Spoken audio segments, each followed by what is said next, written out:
soaking wet on top of Santinoni. That must have felt like it was years ago at this point. Oh yeah, I mean, even just the previous night being shivering on the summit of Yeah, Gothics, like sure, I was sure. just like, this is another world, right? It was really hot. Um, and the funny thing was, I had learned by this point I had like learned my lesson. I was like, it's cold at night. Even though I'm not carrying my sleeping bag with me, I'm carrying my puffy jacket because like I'm gonna get cold. And then at the same time, it's like I'm carrying this extra weight, which like I feel like every ounce at this point, and yet it's like it's like almost 90 degrees, and I'm just like, why do I have this jacket? But yeah, so it was hot, it was rough, but I managed to nail nipple top and dial summit just before 2 p.m. And then I again, things that I hadn't ever done beforehand, but planned to bushwhack from Dial to Dix. I guess there are two ways you can do it, right? You can kind of go off like the south face of Dial, which is like a little more direct, stays a bit higher. You cross like the street, the Boquet Fort, like a bunch of streams, tributaries of Boquet Forks, and then over to you connect with the Dix Trail, like the bottom of the slide, I think. Probably faster, but I'd never done either of these bushwhacks before, but I'd done some research online, like reading the 80K forums, and it sounded like the Gravestone Brook bushwhack, which is like you go sort of on the northeast side, down the northeast side of Dial, and then you catch the Dix Trail a little bit lower down, and then so you have a little more work to do. And it's a little longer, but I'd read that it was kind of an easier bushwhack. So that's what I planned to do. And that's what I did. So I went down Gravestone Brook, and it was actually beautiful. Like it was probably the easiest bushwhack that I did. Cause it's not that thick. It was actually marked. Someone had flagged it with like the little like orange plastic flags. No idea who did that.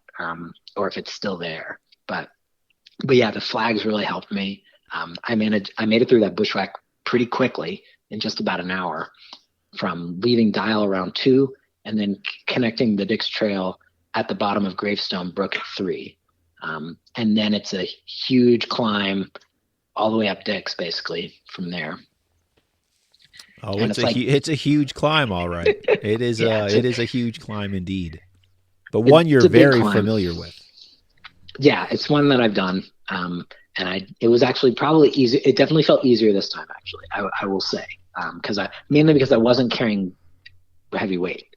Like the first time I did it, I was carrying like 40 pounds. Now I'm only carrying like 5 pounds. So, but yeah, so just like cruising up Dix, is tough, but just like grinding. I did stop for water at the bottom of the Dix slide, like just like from another little trickle, I remember.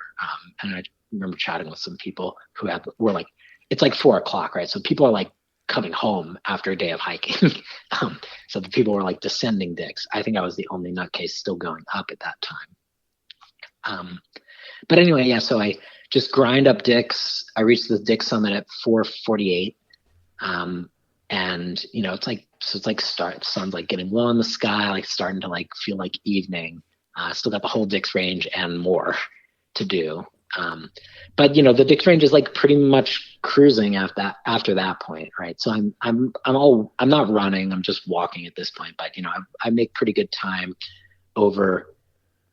I always say Hugh in my head, but I've heard you say Huff on the podcast, so I don't know. But whatever it is. Sure. But yeah, so and then South Dix out and back to Macomb, and then over to Grace it's 7:20 at this point. So it's like, sun is almost setting, but still daylight.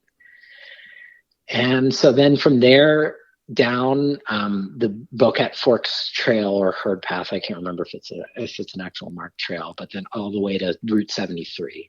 And that was just painful, not because like it's just such a smooth trail, and I really wish I could have run it, because I would have done it in like, I don't know, maybe like 45 minutes. As it was, it took me to Summit of Grace at 7:20. I reached the road at 10:20, so it took me 3 hours. I stopped for like a 20-minute nap in there somewhere, like right after the sun went down. But yeah, it was just, it was just slow because my feet are dead at that point. I couldn't really run. I was just trying to walk as fast as I could. Oh yeah, and another great thing. So somewhere in there on the Boquet Forks Trail, I found this was painful. I found a bag of mixed salted nuts. I don't know if they were salted, but food. I found food on the trail, and and by this point, so I guess I haven't really been telling the story, but like I've been eating ahead, and I've been, I had 4,000 calories a day, and I've been like basically eating an extra 500 calories, taking it from from the next day each time. And so I know I'm running really low on food. And even that, eating that 4,500 calories a day was still like a stretch. I was like still hungry all the time, basically. And so I found this like little bit of extra food, like just laying there right in the middle of the trail. And I was like, I can't eat this because it would ruin, it would disqualify me from being unsupported. That's brutal. That was really painful. That's brutal, really, but I respect your integrity. That is an integrity move right there. Yeah. So I put it, and worse, I picked, because it was in a plastic bag. So I picked it up and I carried it out. So it burdened me. Yeah, it definitely did. You are a man of integrity. Congratulations. Thank you. But yeah, so, it was slow. It was painful. I made it to Route 73. Then, just road walk up to, I didn't realize this was uphill, but yeah, it's definitely uphill to the Ridge Trail up to Giant. That took me, it was actually pretty quick. I was 10:20 from the road at Boquet Forks, and then just before 11 o'clock at night, I reached the Ridge Trail. But that was just ugly. Like, on the side of the road, it was late, so there wasn't like a lot of traffic, but like occasionally like a big truck will go by, or speed limit's like 55 on that road, so it's like people are driving fast. It was a little sketchy, but yeah, so I made it to the Ridge Trail, and then I've never done Giant Rocky before, but I knew it was a huge climb, and I was me down, like that was tough. I went, so from 11 o'clock at the Ridge Trail, I went up to Giant, summited Giant at 1:30 in the morning. So it took me, 2.5 hours going up. I had some trouble. By this point, I was having trouble with my headlamps. Just like I had one headlamp. It's a little Petzl Bindi. It's like super light. The battery only lasts for like, if you want it on not the dimmest setting, the battery only lasts for like 3 hours. Mm-hmm. So I was having to like stop and recharge. I would stop and recharge it periodically. And I would use my phone, the flashlight on my phone in between, which, just slow going. Whenever you have to use a hand to hold the flashlight while you're hiking up, like, it's like Giant's not like super scrambly, but there were definitely points where, it was like the shadows were making me dizzy, and like, it was tough. But yeah, so 1:30 to Giant Summit. It was cold, super windy up there. So, and again, it was like, looking back to like being on Nipple Top and it's like 85 degrees, felt like another world.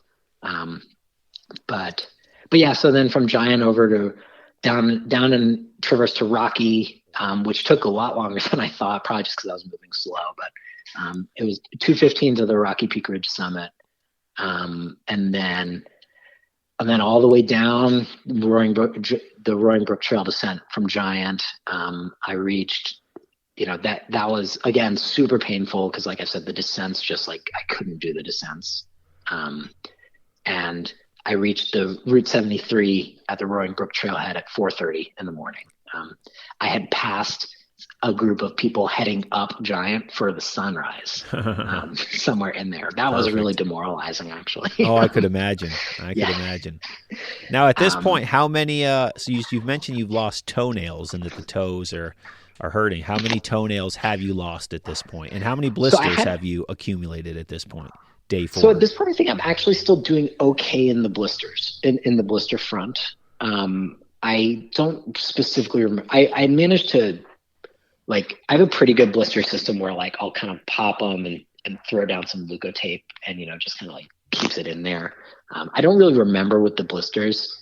The toenails, I definitely had at least 2 on each side, on each foot, that were seriously like black at this point. Or I wasn't even like looking at my feet really, but the toenails didn't come off until like a week later. But they were set, they were destined to come off by this point for sure. And I knew it at the time. Sure. But yeah, and just like, yeah, the other thing is my ankles were really swollen, and like, but my shoes were tight enough that it was kind of keeping the swelling out of my feet. And it was just the inflammation was just kind of sitting like above my ankles, like my lower shins, which is a really weird feeling. It just felt like my shins were like gonna burst. And yeah, really weird feeling. And everything gets worse when you're like pounding downhill. So, yeah. So I basically like limp across the road over to the AMR trailhead. And as I'm going up, and the plan is to basically just like cut through the AMR real fast, over to back over to Wedge Brook. And I get stopped. It's like 4:30, right? 4:30 in the morning. It's still dark, although it's maybe just starting to get like first light.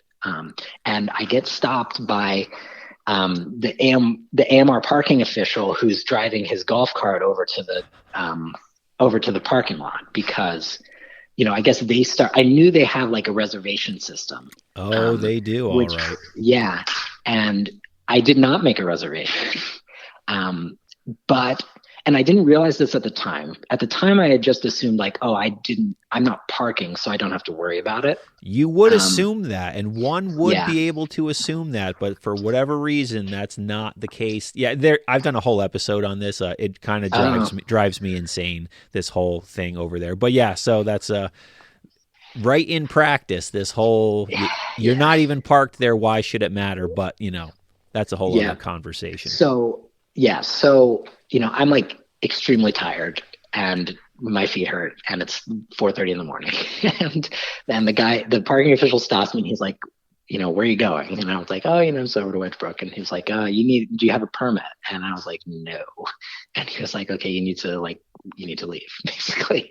And my brain like could barely process this, right? And I think if I had really turned around and like bypassed the AMR, like I would have had to stop. Like I wouldn't have been able to make it back to my campsite. And so he was like, "Do you want me to give you a ride in my golf cart back to the parking lot?" And I was like, "Yes." And then I was like, "Wait, no. Like you go ahead. I'll walk back." And I kind of sat there in the dark and I just like thought about it. And, and basically I just ignored him and continued on. And I feel a lot of moral conflict about this because, I want to follow the rules. Like it did not feel good to like diss them like that. On the flip side, I don't think I was doing anyone any harm. And then an additional point I would like to make in my favor is that I read this, after the fact, but I read on their website that like you do not need to show a permit before 5 a.m. And anyway, so I personally think that I would have done the exact same thing that you did if I was you in that situation. I would have done the exact same thing. Yeah, thank you for saying that. It makes me feel a little better. I still feel a little bit morally conflicted about it. I don't necessarily regret it, but it definitely like doesn't quite sit right with me. But yeah, but ultimately I just ignored him and continued walking because he'd already driven down to the parking lot. And I'm like halfway up the AMR road at this point. And so I just kept walking, didn't see another person. And it was like light by the time I left. It was like getting light by the time I left the AMR and hiked up to it's like a actually surprisingly steep hike up to Wedge Brook, the Wedge Brook tent site. Just below the Wolf Jaw notch. And I got back to my campsite at like 6:00 a.m. And basically didn't sleep from that point. I would, obviously I had originally intended to sleep, but I'm like way far behind my schedule. And